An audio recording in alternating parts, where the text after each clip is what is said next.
Avec vous pour le 10h midi, dernière émission de la saison. Mais nous reviendrons en septembre. Normalement, si tout va bien, on va prendre quelques jours de congé. Vous l'avez entendu dans la première heure, Vincent Ferniaud qui va prendre le relais pour vous emmener, vous prendre par la main et vous balader partout en France. Aujourd'hui, pour cette dernière émission, Najwa El Haïté, bonjour. Vous êtes vice-présidente de Territoire de Progrès. Vous avez publié Laïcité et République. Nicolas Corato, président fondateur du think tank Place de la République. Bonjour Valérie. Matteo Ghisalberti, rédacteur en chef de la revue Putsch, le nouveau média franc-tireur, et Arnaud Benedetti, professeur à la Sorbonne, spécialiste en communication politique. Vous êtes également le rédacteur en chef de la revue Politique et Parlementaire et vous avez publié Le progrès est-il dangereux aux éditions Humain Science. Et je rappelle toujours avec délectation le titre de votre premier livre, Le coup de com' permanent. Voilà. Bonjour et merci Valérie. Il faut un tome 2 là, non? On l'attend, tome 2. Peut-être, on va y réfléchir. Le coup de com' permanent qui continue, voilà. On va parler de beaucoup de sujets. La seconde vague du coronavirus, sommes-nous prêts? Sommes-nous assez prudents? On a l'impression qu'en France, on ne prend pas forcément la mesure des choses quand on voit que l'Italie, l'Espagne reconfinent, qu'il y a des cas qui sont en augmentation. On va parler de cette réforme des retraites que le gouvernement veut relancer à tout prix. Et puis comment faire évoluer le maintien de l'ordre en France, comme le réclame Jacques Toubon, allié peut-être avec ce hashtag sur les réseaux sociaux, stop à la racaille tue, pardon, en référence évidemment à ce chauffeur de bus qui a été assassiné, battu à mort. On va y revenir. Commençons par notre tour de table avec vous. Commençons avec vous, Najwa, pour alors pour vous, c'est une bonne nouvelle. Oui, c'est une bonne nouvelle. Alors, mon coup de cœur aujourd'hui concerne la restauration à l'identique de la flèche de Notre-Dame. Donc, souvenez-vous, cette terrible date, le 15 avril 2019, où s'effondrait sous nos yeux, mais incrédules, la fameuse flèche inaugurée en août 1859. Donc, la question d'une reconstruction à l'identique de la flèche a fait débat pendant plusieurs mois. Alors, vous aviez les partisans d'une reconstruction selon les plans détaillés laissés par l'architecte Viollet-le-Duc, et ceux souhaitant inclure un geste architectural contemporain en lançant notamment un concours. Je peux vous dire qu'on l'a échappé belle. Je vous rappelle que quelques-uns des projets étaient plutôt excentriques et farfelus. Et ces projets étaient présentés par quelques architectes, designers du monde entier. Une flèche en cristal baccarat, des faisceaux lumineux sur cette flèche, une flèche construite avec des matériaux récupérés. J'en passe et des meilleurs. Donc Emmanuel Macron hier a tranché. Désormais, sa conviction, c'est qu'il faut restaurer la cathédrale et sa flèche à l'identique. Et c'est une très bonne nouvelle. J'aimerais terminer, Valérie, en soulignant que la vraie leçon de cet bien triste épisode, c'est que nous n'avons pas été capables de protéger Notre-Dame. J'espère qu'on en tirera toutes les leçons et que la prochaine fois, on sera en mesure de garantir la protection de l'ensemble de nos monuments qui sont des joyaux historiques et architecturaux. Oui, absolument. Écoutez, vous en pensez quoi? Moi, j'y suis plutôt favorable aussi. Je trouve que c'est une bonne décision. Je suis pas très progressiste en matière d'architecture. Arnaud Benedetti? Oui, c'est une bonne décision, mais je crois qu'en plus ça se heurtait quand même à une difficulté, j'allais dire, d'ordre juridique, qu'avaient soulevé des responsables, notamment de la direction du patrimoine. Il y a un droit moral qui est celui des créateurs et dont les héritiers sont d'une certaine manière garants, et donc il y avait aussi une difficulté d'ordre juridique qui se posait pour modifier, si vous voulez, la question de cette flèche, mais en l'occurrence, je crois que c'est une bonne décision qui a été prise. Oui. Non, Nicolas Corato, qui est toujours un petit peu plus iconoclaste. Voilà, moi je rappelle simplement un peu l'histoire de Notre-Dame. C'est un monument patchwork qui a été construit en plus d'un siècle et demi. Je rappelle que la flèche de Viollet-le-Duc avait fait scandale à l'époque quand il l'avait posée sur Notre-Dame. ne correspondait pas du tout au clocheton d'origine. Donc c'était en soi déjà un geste architectural très anachronique et jugé comme tel par ses contemporains, auquel on s'est habitué. Ce monument, il a toujours évolué avec les hommes qui l'ont aussi amendé, qui ont additionné, qui ont ajouté des éléments, parfois effectivement avec beaucoup d'anachronisme. Donc moi, j'étais pas nécessairement sur un point de vue conservateur, j'ai pas de difficulté avec le fait qu'on construise à l'identique. Je dis simplement que ça ne correspond pas à l'histoire de Notre-Dame, qui est une histoire d'amendement au fil des siècles. Cette cathédrale vit avec les hommes, vit avec leur temps, et les hommes ont toujours ajouté à cette cathédrale. Donc il faut aussi reconnaître cette histoire, qui est une histoire d'ajout au fil du temps. Mais j'ai pas de difficulté avec la décision. Matteo? Moi, à l'inverse, je suis très classique, étant en plus italien, donc j'aime l'héritage du passé, tout en regardant au futur. Mais effectivement, Notre-Dame, c'est Notre-Dame. Et ça appartient un peu aussi à tout le reste, je dis un mot scandaleux, chrétienté, parce que ce n'est pas seulement c'est l'un des monuments qui ont marqué la diffusion du christianisme dans le monde et qui ont été un symbole qui d'ailleurs a été aussi véhiculé dans la culture grâce notamment au musical qu'on a tous vu. Oui.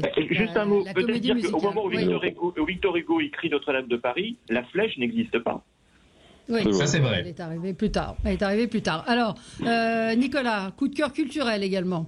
Oui, alors moi j'avais pas beaucoup d'idées, j'avais envie de vous dire, cet été n'achetez pas d'iPhone SE ni de Samsung, achetez Joseph Kessel dans la Pléiade, ça coûte beaucoup moins cher et ça vous amènera beaucoup plus loin.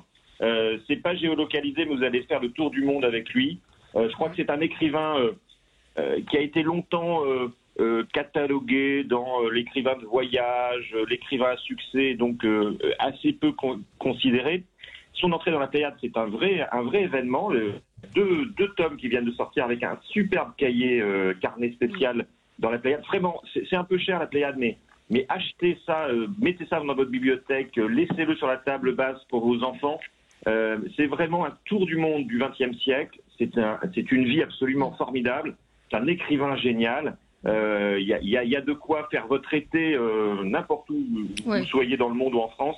Vraiment, profitez-en. Joseph Kessel, ça vaut tous les Vous pouvez iPhones. acheter en même temps, qui vient de paraître dans une édition, nouvelle édition, sa biographie par Yves Courrière, qui est absolument remarquable et qui est même aussi passionnante, si ce n'est plus que ses romans. Voilà. Et rappelez que Joseph Kessel est le parolier du Chant des Partisans. Absolument, absolument. Arnaud Benedetti, votre coup de gueule. C'est plutôt un coup de gueule. Enfin, en tout cas, c'est un étonnement. Une interrogation. Donc, suite au remaniement, c'est qu'il n'y a pas de ministère du tourisme. Il n'y a pas de ministère de plein exercice. Il n'y a pas de ministère délégué. Alors, on sait qu'on attend en principe la nomination d'un train de secrétaire d'État. Mais ça traduit deux choses. Ça traduit d'abord, finalement, l'espèce de condescendance des pouvoirs publics en France, et qui ne date pas d'ailleurs d'Emmanuel Macron, qui est très ancienne vis-à-vis de cette activité, qu'est le tourisme, qui est une activité économique dont je rappelle qu'elle constitue près de 8% du PIB, qu'elle fait vivre en emploi direct et indirect plus de 2 millions de personnes, et surtout qu'elle fait partie des secteurs qui ont été les plus touchés, et c'est le moins qu'on puisse dire, de plein fouet par la crise sanitaire. Donc on peut s'étonner qu'à l'occasion de ce remaniement, qui est un remaniement qui veut s'inscrire notamment dans la logique d'une préparation des conséquences sociales et économiques de la crise sanitaire, il n'y ait pas de ministère, voire de ministère délégué du tourisme. Je trouve cela parfaitement regrettable. Alors je sais qu'il y a un plan de relance qui a été annoncé de 18 milliards d'euros. On attend de voir d'ailleurs ce qu'il y aura dans ces 18 milliards d'euros, parce qu'il y a beaucoup de choses déjà qui ont été actées, le chômage partiel, les aides aux entreprises. mais c'est quand même un angle mort. C'est un angle mort de ce remaniement, et plus largement, moi je considère que le sujet du tourisme, encore une fois, qui constitue une activité économique extrêmement importante, reste un angle mort de la plupart des politiques publiques qui sont conduites en France depuis une trentaine d'années. Je rajouterai un dernier point, c'est que le tourisme, c'est pas seulement une activité économique, c'est une activité culturelle, c'est une activité sociale, et c'est un levier extrêmement important à l'époque où on parle des territoires, un levier extrêmement important en matière d'aménagement du territoire. Non, vous avez raison, c'est un véritable angle mort. Une réaction les uns et les autres là-dessus? Voilà, peut-être on ne pense pas qu'effectivement derrière le tourisme, derrière naturellement l'image de carte postale, c'est le cas de le dire, il y a une activité économique, il y a des gens qui font plusieurs travaux tout au long de l'année, parce que je pense aussi par exemple aux stations de ski où il y a des personnes que pendant l'hiver font les maîtres de ski, et l'été ils sont par exemple des agriculteurs. Et un certain type de tourisme contribue d'ailleurs aussi au maintien du travail et de l'économie au niveau local. Oui, je rajouterai un point. Le patron de l'UMI, qui est la fédération des cafés, des restaurants et des hôtels, vient tout juste de donner un entretien à notre revue, la revue politique et parlementaire, où il précise qu'on s'attend à ce que dans les 12 mois qui viennent, il y ait près de 20% des établissements qui relèvent de ce secteur qui disparaissent. Donc vraiment, on est face à une urgence économique et sociale qui est considérable. Et encore une fois, c'est étonnant qu'il n'y ait pas aujourd'hui, à ce stade, un ministère. Alors, il y aura certainement un secrétaire d'État. Oui, vraisemblablement. Il y avait Jean-Baptiste Lemoyne, mais c'est vrai que c'est pas un signal. C'est pas un signal, en tout cas, c'est pas le signal d'une prise de conscience, en l'occurrence. Oui, Najwa, un mot. Mais c'est vrai qu'on peut le regretter. On aurait aimé un ministère délégué à cette question-là. Comme vous le rappeliez justement, c'est quand même 3 millions d'emplois, ce qui n'est pas négligeable.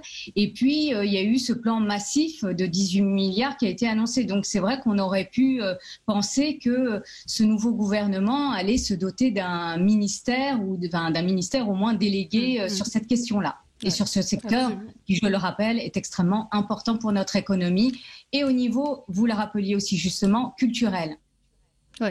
Allez, on marque une petite pause, on aura le coup de gueule de Matteo Ghisalberti et on parlera de l'ensauvagement peut-être de la France, ras-le-bol des racailles. Le plan retraite doit-il être remis sur la table? On en parle avec vous dans un instant, à tout de suite. Avec vous sur Sud Radio jusqu'à midi, vous retrouverez ensuite André Berkoff. Alors Matteo Ghisalberti, qu'est-ce qui a retenu votre attention dans l'actualité? Le fait que le ministre de l'Intérieur allemand, Sir Horsthofer, a dit que l'Europe ne doit pas abandonner l'Italie dans cette nouvelle crise migratoire qui s'annonce, qui va s'abattre sur l'Europe, mais en particulier, encore une fois, sur l'Italie et peut-être aussi sur Malte, les autres pays du sud de l'Europe. Oui.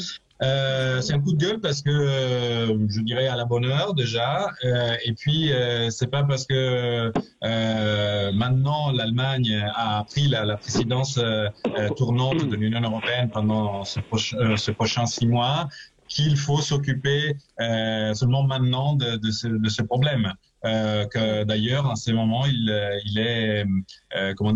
voyage aussi en parallèle avec le problème du Covid, parce que je mets les mains en avant.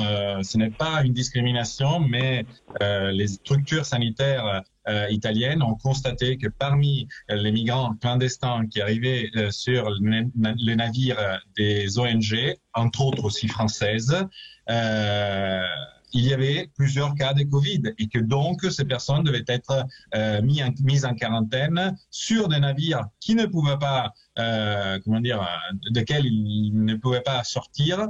Et c'est intéressant de voir que tout ce qui avait été décrié l'année passée comme un acte raciste, inhumain et inacceptable quand il y avait Monsieur Salvini dans le gouvernement italien, Maintenant, ça passe parce que il y a effectivement des urgences sanitaires, mais encore une fois, il y a les ONG, parmi lesquelles SOS Méditerranée, qui voudraient dicter la loi à un État souverain.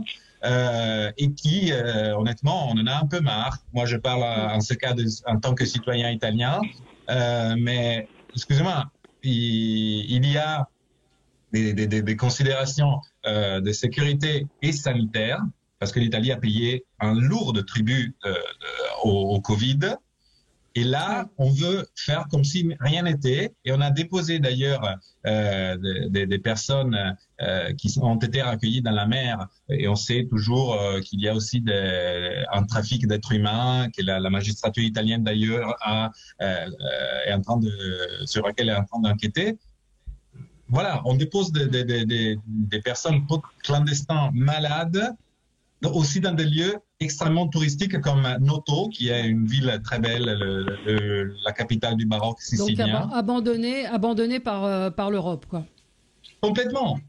Et encore une fois, cette crise migratoire qui va arriver, parce qu'en Libye, il y a une poudrière, démontre qu'en Europe, et que chaque pays a le droit de gérer ses frontières. Bien sûr. Il peut les fermer. Parce qu'on a vu même en France que quand il y avait les Parisiens qui se déplaçaient en début du confinement, il y avait même des communes qui auraient voulu lever des murs pour bloquer l'arrivée C'est des frontières et on peut les utiliser.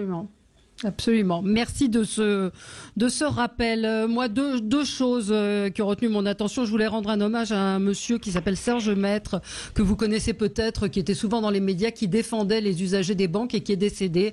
C'est quelqu'un qui était au service des consommateurs et voilà, je voulais lui rendre un hommage parce que je l'ai reçu à de nombreuses reprises. Beaucoup de gens, d'ailleurs, dans les différents médias l'ont reçu et c'est une information qui est passée relativement inaperçue. Et puis, cette information de Lyon-Capitale, le maire de Lyon qui refuserait, je mets au conditionnel, mais il aurait refusé le passage de la patrouille de France dans le ciel lyonnais le 13 juillet, nouveau maire écologiste. Vous avez vu passer ça aussi, les uns et les autres ?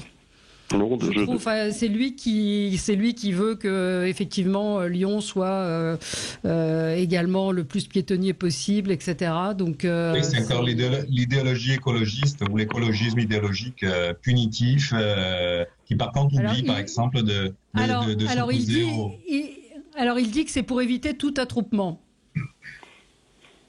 C'est dommage, c'est tellement joli la patrouille de France. Oui, je pense qu'on ne s'attroupe pas pour regarder, contrairement au feu d'artifice, ça peut peut-être nous amener sur le sujet du coronavirus. Si ce sont des raisons sanitaires, bon, après tout, elles peuvent toujours se justifier, sauf que le problème, c'est que si vous voulez, il faut toujours réfléchir à ce que vous êtes quand vous êtes un émetteur.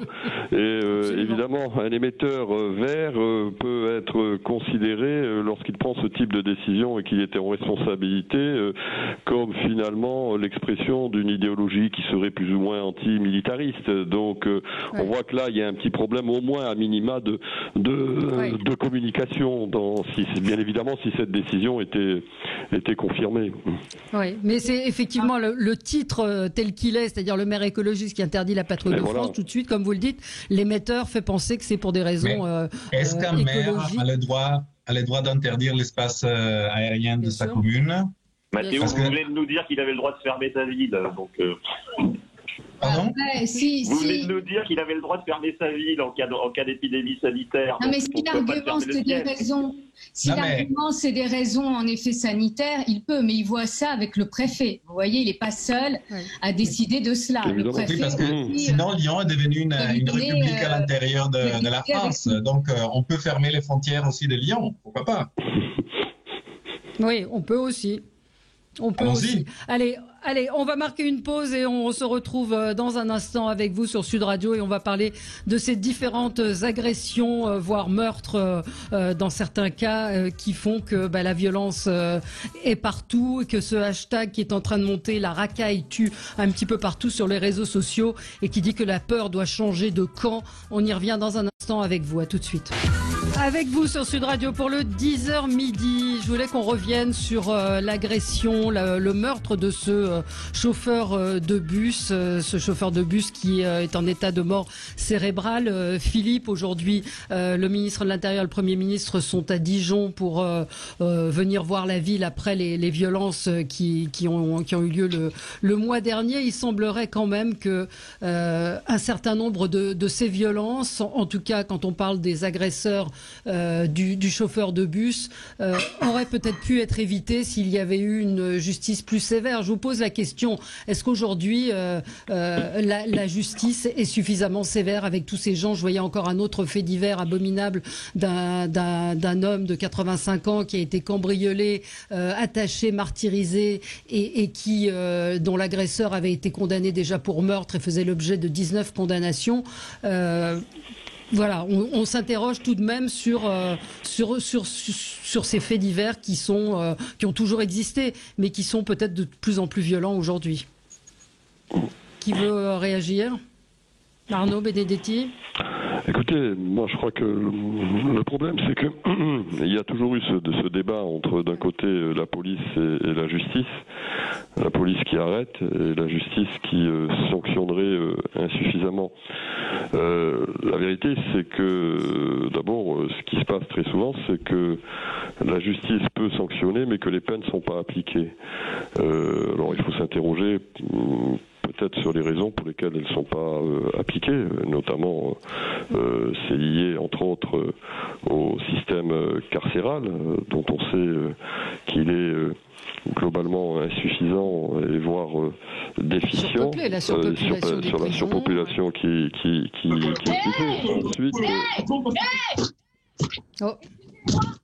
y a un problème. Ouais. Il y a un problème. Najwa. Oui, on va continuer.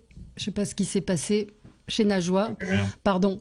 Allez-y, oui, vous disiez, oui, pardon Arnaud Benedetti. Oui, il y a un deuxième élément parfois qui est mis notamment en avant par un certain nombre de syndicats de policiers qui considèrent que la justice, que l'appareil judiciaire ne prononce pas les peines qui sont nécessaires pour sanctionner à leur juste niveau les délinquants qui se font les auteurs de ce type de délits. En tout cas, ce qui est sûr, et ça c'est le point à mon avis essentiel et la traduction politique, c'est que cette absence ou cette perception d'absence de sanctions a des effets qui sont ravageurs dans l'opinion publique et participe finalement à la défiance qui existe aussi chez un grand nombre de nos concitoyens dans le fonctionnement même de l'appareil judiciaire. Alors, il n'y a pas que l'appareil judiciaire, il y a aussi la police. Quand on voit que le défenseur des droits, Jacques Toubon, dit qu'il faut faire évoluer le maintien de l'ordre, j'écoutais Patrice Carteron ce matin qui expliquait quand même que la gendarme qui a été tuée, j'ai envie de dire même assassinée par ce chauffard, le chauffard a quand même franchi 2 barrages de police sans qu'il n'y ait aucun tir. Alors, qu'aurait-on dit s'ils avaient tiré? Mais il y a un moment, il y a quand même un problème aussi avec le comportement de la police qui aujourd'hui, alors je vais certainement en choquer plus d'un, mais n'est peut-être pas forcément n'a peut-être pas forcément la marge de manœuvre suffisante pour arrêter des délinquants. Alors on va nous dire oui, les gilets jaunes ont été matraqués et borgnés, massacrés, et les délinquants ne sont pas arrêtés. Je pense que je vais faire réagir Nicolas Corato sur le sujet. Oui, non, mais je suis pas loin d'être d'accord avec vous, Valérie. On est dans une société où l'ultra-violence est devenue très tendance. C'est même un phénomène culturel d'une certaine manière, avant d'être un phénomène social. Moi, j'ai l'impression qu'on est rentré depuis quelques années, c'est pas nouveau, dans une société où l'ultra-violence a plutôt la cote, et que quand vous êtes ultra-violent, vous êtes quelqu'un de bien. Et d'ailleurs, on parle beaucoup de la culture du viol, mais on pourrait parler de la culture de l'ultra-violence qui vient dans les films, dans les médias. Je veux dire, on est entouré par cette ultra-violence. Un mot sur la justice. La justice en France, elle n'est pas laxiste, loin de là. D'ailleurs, on a une justice qui punit énormément, avec des peines très importantes. Le problème de la justice en France, c'est qu'elle est lente. Elle est lente pour celui qui attend son procès, qui soit victime ou prévenu, celui qui l'attend en prison. Je rappelle que 80% des détenus en France sont des gens qui sont en détention provisoire, qui attendent d'être jugés. Voilà. Et elle est lente également pour effectivement les victimes qui attendent réparation. Le vrai problème, en fait, et on le voit dans ce qui s'est passé avec l'affaire l'assassinat horrible du chauffeur de bus. Je parle d'assassinat parce que à l'état de mort cérébrale, on est déjà très avancé. Ouais. C'est le suivi après les peines. Les peines, elles ont été prononcées, elles ont été en partie appliquées. Qu'il y ait des remises de peine, à la limite, c'est normal, ça fait partie du système judiciaire. Et le problème, c'est le suivi après. Qu'est-ce qu'on fait de ces délinquants une fois qu'ils sont sortis en prison? On n'en fait rien. On les laisse revenir dans leur écosystème. On les laisse redevenir des caïds renforcés par la prison. On a quelques emplois fonctionnaires de suivi après les peines, mais absolument rien. Enfin, je veux dire, c'est là où il faut qu'on travaille. C'est là où il faut qu'on arrête de laisser des délinquants ressortir de prison, renforcer et revenir à la tête des squads qui vont semer la violence et la terreur dans les villes. C'est ça le sujet sur lequel on doit investir. Qu'est-ce qu'on fait après la peine ?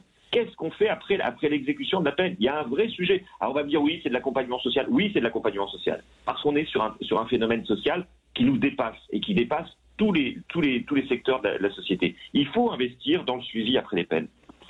Ouais. Oui, mais vous voyez ce fait divers dont je vous parle, de cet homme qui a été agressé, ça s'est passé au mois de mai. Son agresseur, donc je rappelle, un homme de 85 ans, il l'a tabassé et il a déféqué sur lui. Il a étalé ses excréments sur la tête. Il a été condamné 19 fois, dont une fois pour assassinat. Voilà, donc c'est vrai que c'est incompréhensible pour les citoyens que N'oublions pas que... Oui. Non, pardon, on vous écoute. Pardon, je me suis trompé. Matteo Ghisalberti. Je me suis arrêté. Non, allez-y, vous êtes bien. Oui. Que nous sommes en train de parler des zones de non-droit qui font partie nominalement de la République française, mais qui, on le sait, on pose des problèmes parce que il n'y a pas seulement un problème de suivi et de ce qui se passe après la prison, disons la casse-prison. Il y a aussi un problème de accès des forces de l'ordre, de l'exercice de l'ordre et de la justice dans ces territoires. Malheureusement, certaines forces politiques ont fait de cette situation en réalité leur bassin électoral et donc ont justifié tout un tas de comportements antisociaux. Sous couvert de ne pas vouloir être raciste, discriminatoire, etc. Mais encore une fois, chose que je dis toujours, un délinquant, si on l'appelle délinquant, ce n'est pas une offense. Non. Voilà. Juste un mot quand même pour notre ami Najwa El Haïté qui s'est fait agresser en direct pendant cette émission. Un homme a cassé sa porte et s'est jeté sur elle, a embarqué son ordinateur et son sac. Elle va bien? Je ne sais pas, on me communique, je vous donnerai des informations quand j'en aurai. Oui, elle va bien, mais c'est absolument sidérant. Pardon c'est sidérant, oui. C'est dans le fil droit, oui, elle va bien, mais je pense qu'elle doit être extrêmement choquée. Donc oui, on entend ce que vous dites, Matteo, sur ça, mais une fois qu'on a dit ça, qu'est-ce qu'on fait? Le problème, déjà, oui. Alors. Alors Arnaud Benedetti. Non, mais le problème, si vous voulez, il y a deux phénomènes. Il y a d'abord aujourd'hui le fait que cette violence, le phénomène de violence, historiquement, il a toujours existé. Il n'est pas nouveau.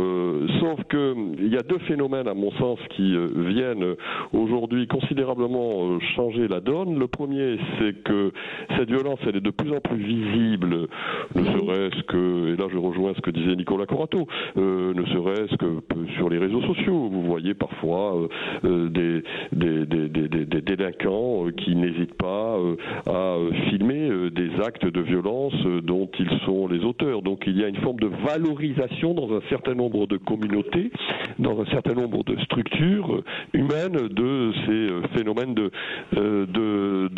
violence qui deviennent une façon de se mettre en scène. Et le deuxième aspect, c'est que cette violence, elle est extrêmement concentrée dans un certain nombre de zones, ce qu'on a appelé les territoires perdus de la République, où là, en effet, s'installe l'idée que l'État a abandonné sa mission, et sa mission qui est sa mission première, quasiment anthropologique, qui est d'assurer l'ordre public, d'assurer la sécurité. Donc finalement, ce sont ces deux éléments aujourd'hui qui transforment la relation, même des opinions publiques, à cette question qui est devenue une question essentielle, qui est celle de la violence, et pas seulement des incivilités, parce que quand j'entends moi le ministre délégué au transport parler d'incivilité pour caractériser, ou alors c'est certainement une maladresse d'expression de sa part, ça peut arriver à tout un chacun, mais en l'occurrence on est bien au-delà de l'incivilité, et l'incivilité est, disons, un terreau qui prépare très souvent, malheureusement, on le sait très bien, des formes de violence qui sont beaucoup plus graves. Mais on a aujourd'hui un garde des Sceaux qui dit qu'il faut vider les prisons.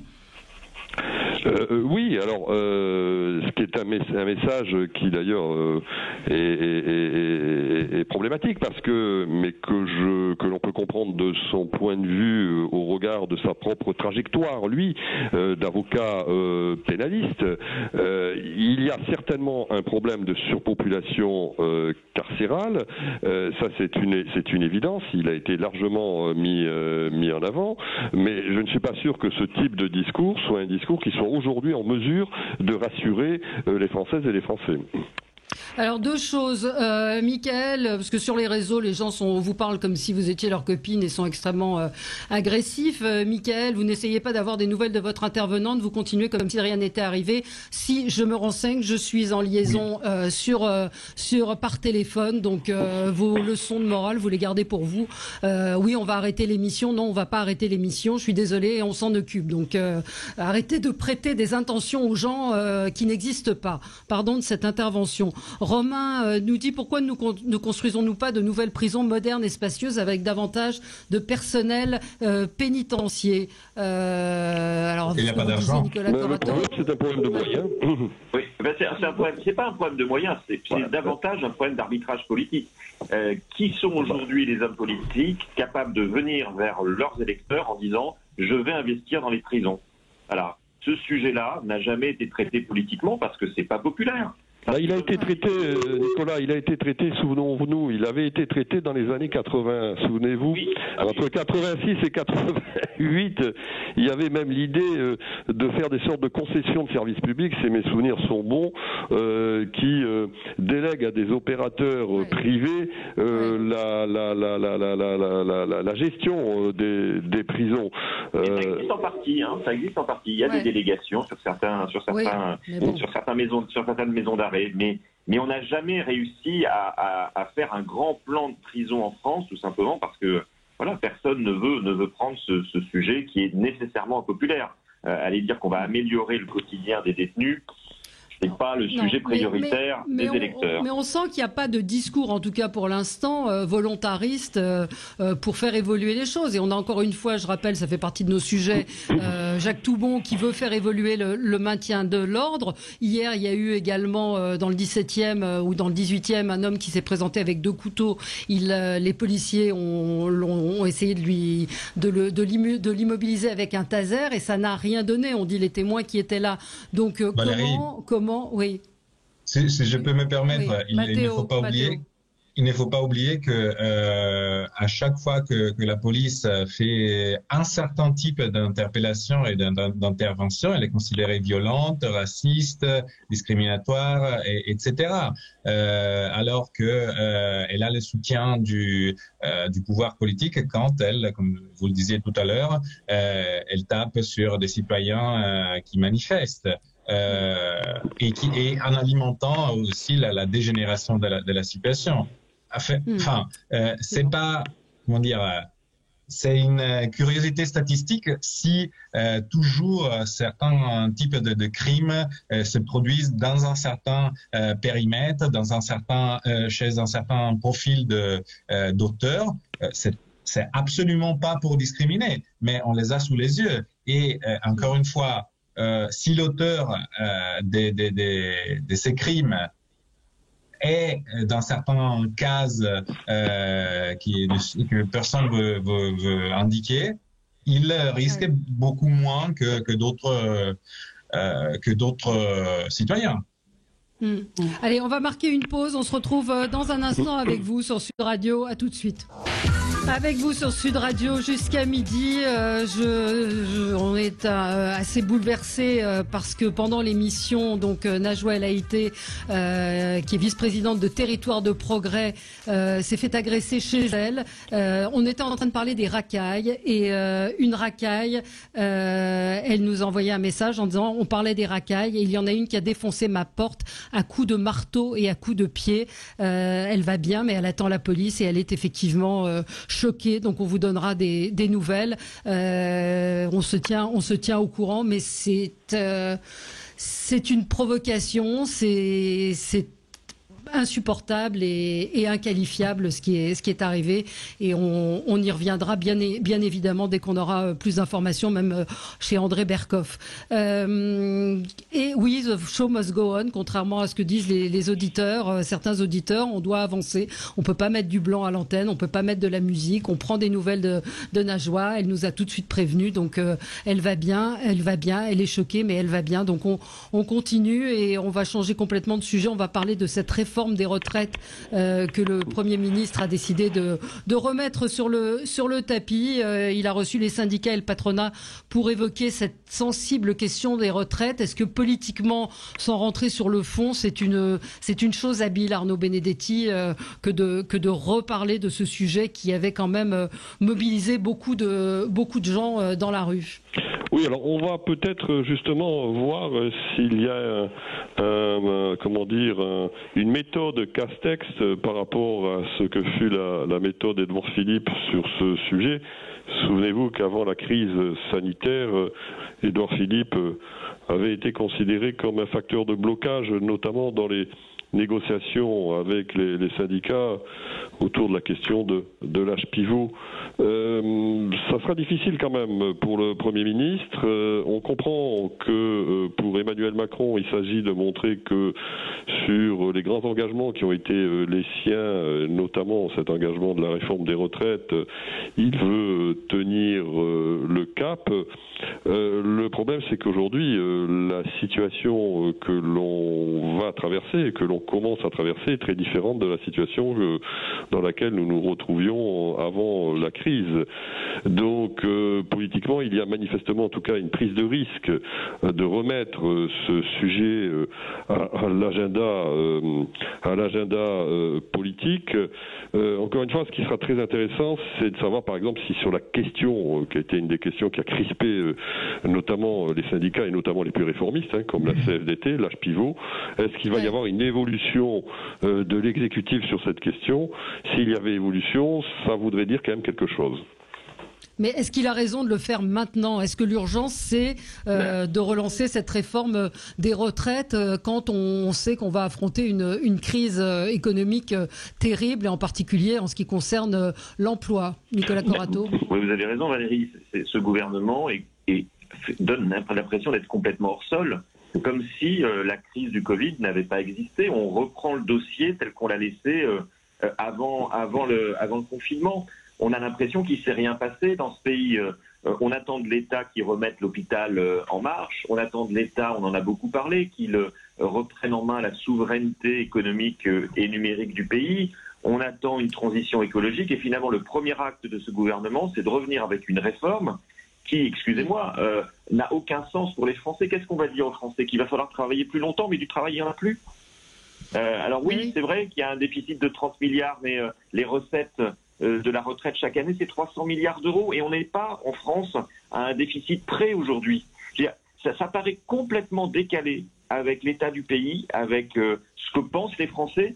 Et les Français, ils ont peut-être juste envie qu'on les laisse tranquilles. C'est-à-dire que ces réformes qui plaisent au président de la République parce qu'elles lui permettent de cocher une case, sont-elles vraiment utiles à ce moment précis de la vie du pays? Oui, mais Nicolas, je partage bien évidemment ce que vous dites sur le fond, sauf que il faut prendre en compte le fait qu'il y a vraisemblablement un calcul politique de la part d'Emmanuel Macron. C'est bien ce que je dénonce. Et oui, le calcul politique d'Emmanuel Macron, c'est un calcul. Emmanuel Macron, il prépare actuellement sa réélection. En tout cas, il essaye de préparer les conditions de sa réélection. Et on voit bien que ce qui est en train de se passer, c'est qu'Emmanuel Macron, aujourd'hui, il est en train de changer d'électorat. C'est ça, la véritable réinvention, si je puis dire, entre guillemets, d'Emmanuel Macron, c'est qu'il est à la recherche d'un nouvel électorat. Et l'électorat dont il a absolument besoin pour se faire réélire en 2022, c'est l'électorat de centre-droit. Et cet électorat de centre-droit, il est, de fait, assez attaché à cette réforme. Donc, il y a derrière cette remise sur le métier de la réforme de la retraite, la volonté d'arrimer toujours plus fort cet électorat parce qu'il est la condition véritable d'une éventuelle réélection d'Emmanuel Macron. Emmanuel Macron a brûlé ses vaisseaux à gauche. Donc aujourd'hui, s'il va avoir une petite chance de l'emporter en 2022, il faut qu'il s'arrime cet électorat. Mais vous vous rendez compte de l'image que ça donne de ce président obnubilé par cette réélection alors que le pays c'est une crise historique. Nicolas, on est bien d'accord. C'est très dangereux d'ailleurs. Mais oui, ce n'est pas seulement ce président qui est obnubilé par l'idée de se faire élire, parce que c'est un peu la Ve République qui le veut. À part Hollande, beaucoup de présidents précédents ont voulu se faire élire. Ils pensaient qu'à ça la moitié de leur mandat, surtout quand ce mandat est passé de 7 à 5 ans. Ce que je pense, je suis assez d'accord avec Arnaud Benedetti, tout simplement parce que effectivement l'électorat de droite est un peu plus stable entre guillemets. Et surtout, on a vu que si la droite avait remporté les élections présidentielles, de toute façon, on aurait eu une réforme des retraites, parce que c'était aussi dans leur programme. Non, vous écoutez. Vu qu'à gauche, la situation est beaucoup plus instable. Pardon ? Non, on vous écoute, je disais qu'on vous écoutait. Et la situation à gauche est plus instable. D'ailleurs, aussi, les membres de l'aile gauche de la République en marche quittent les navires. Je pense que pour le président, c'est nécessaire effectivement de stabiliser un petit peu ses troupes. Et par contre, la seule chose qu'il peut faire, chose qu'il est en train de faire approuver en toute urgence au Parlement, c'est de donner des gages à la gauche avec des réformes sociétales très importantes et qui vont ainsi, toucher profondément la société, comme celle sur la bioéthique. Et il le fait d'une façon comme ça un peu low cost, parce que il faudra que la gauche soit un peu rassurée sur ses valeurs, sur ses discours, etc. Alors, on a Najwa, elle a été avec nous. Najwa, vous êtes en ligne. Oui, bonjour. Vraiment désolée, mais non, vous n'allez pas être de dingue. Voilà, j'ai un jeune, puisque j'ai reconnu, je vois à peu près quel âge il a, qui a défoncé ma porte, qui était fermée, qui a défoncé ma porte à coups de marteau et à coups de pied. Ça a été d'une violence inouïe. Il m'a volé mon portable, il m'a volé mon sac, on parlait de racaille, et il y a une racaille qui est rentrée chez moi, voilà. Mais comment c'est possible, Najwa ? Non, mais c'est hallucinant. Enfin, je peux vous dire que ma porte était bien fermée, d'ailleurs à clé. Et j'entendais de manière intempestive quelqu'un qui sonnait. J'ai dit j'attends personne, je vais pas ouvrir. En plus j'étais à votre émission, donc et là j'entends des coups de marteau. Des coups de marteau et des coups de pied, mais d'une violence inouïe. Et là, je vois un colosse rentrer chez moi, voler mon ordinateur. Donc, vous avez pu le constater, ça a été brutal puisqu'il a fermé l'ordi et il est et voler mon sac. Et ça s'est fait en une fraction de seconde, quoi. Donc, quand on dit en France, oui, il y a des racailles, eh bien, il y a bien des racailles. Et là, je peux vous dire que je suis remontée et j'attends la police avec impatience, parce que ce monsieur, je vais le reconnaître. J'ai bien regardé son visage, et je le reconnaîtrai. Oui, ça a été d'une rapidité. Oui, on est avec vous évidemment. Merci. Vous êtes. Non, c'est absolument. Mais il pensait que vous n'étiez. Est-ce que ça peut avoir un lien avec ce que vous étiez en train de dire ou pas du tout? Vous pensez que c'est un hasard? Pas du tout, parce que il était en train de sonner. Moi, je pensais que c'était une personne qui s'était trompée. Donc il a cru qu'il y avait personne en fait. Ah non, je pense qu'il a su qu'il y avait quelqu'un. Je peux vous le dire, parce que le son de l'émission était assez fort pour qu'il puisse entendre, parce que j'étais à côté de la porte, il puisse entendre qu'il y avait bien quelqu'un à la maison. Et ça l'a pas effrayé. Et je vous dis, ça a été d'une violence inouïe. Ouais. Et l'ordinateur était devant vous? Oui, et l'ordinateur était devant vous. Était devant moi, et donc il a volé l'ordi, il a volé mon sac sur la table, et puis il s'est enfui. Et en prenant du recul, je me suis dit, si j'avais ouvert la porte, je sais pas ce qu'il m'aurait fait. C'est un colosse, il m'aurait frappé pour pouvoir rentrer et cambrioler ce qu'il fallait cambrioler. C'est hallucinant, quoi. C'est incroyable. Saisissant. Nicolas, vous vouliez dire un mot? Non, de souhaiter plein de courage à Najwa. Plein de courage à Najwa. Écoutez, voilà. Et les policiers ne sont toujours pas arrivés? C'est insupportable. Non, les policiers sont toujours pas arrivés, non. Donc là, je suis en train de faire opposition sur les cartes et tout ce qui s'ensuit. Tout ce qui va avec. Il a mon passeport, il a mes pièces d'identité, voilà. Bon. Mais écoutez, on vous souhaite beaucoup de courage. Nous, on se parle tout de suite après. Et les auditeurs vous soutiennent également. Et c'est vrai qu'on est extrêmement choqués. On a eu la preuve, comme vous le disiez, que les racailles sont bien là, impunis, ou en tout cas avec un sentiment d'impunité. C'est ça, un sentiment d'impunité absolument effroyable. Merci à tous les quatre. Merci et on vous appelle. Également. Merci à tous les quatre. Merci à vous, auditeurs de Sud Radio, d'avoir été là. Merci à Julia Trioufol qui prépare cette émission, ainsi que à notre réalisateur Jamel qui est là, fidèle au poste et que j'apprécie énormément. Voilà, je lui dis en direct, Sud Radio, c'est une famille et vous serez en bonne compagnie avec Vincent Ferniaud pour le 10h midi. Prenez soin de vous, reposez-vous. Et écoutez Sud Radio, très bonne journée.